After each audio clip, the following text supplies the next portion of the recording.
यांचं 14वं रत्न सर्वात लहान.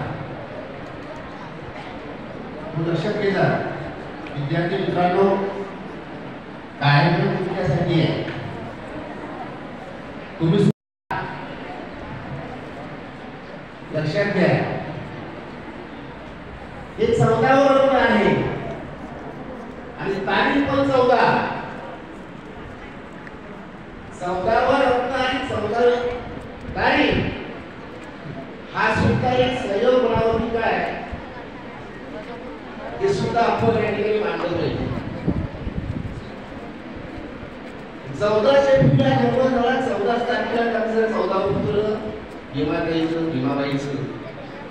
खरोखर अशा या व्यक्तीस भारतरत्न पुरस्कार मिळाला आणि जगामध्ये 1 नंबर असणारा हुशार व्यक्ती जर असेल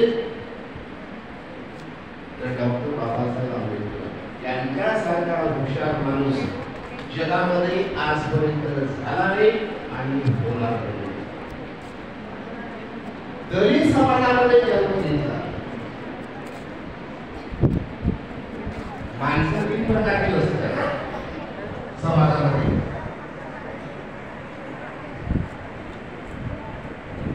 माणसं आपल्या व्यक्तिमत्वावर ओळखायला येतात. माणूस कसा आहे फक्त माझं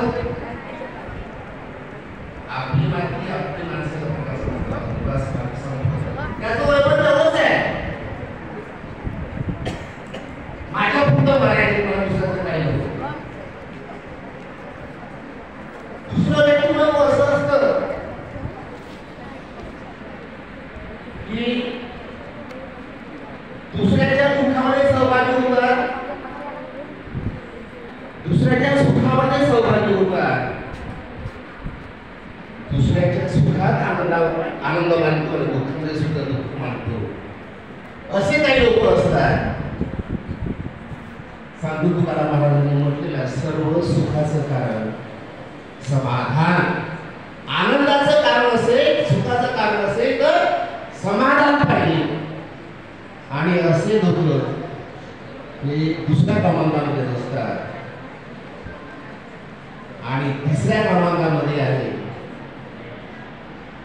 की त्यांना फक्त इतकं समजतं की मला समाजासाठी काहीतरी करायचं आहे, त्या दृष्टीने आपण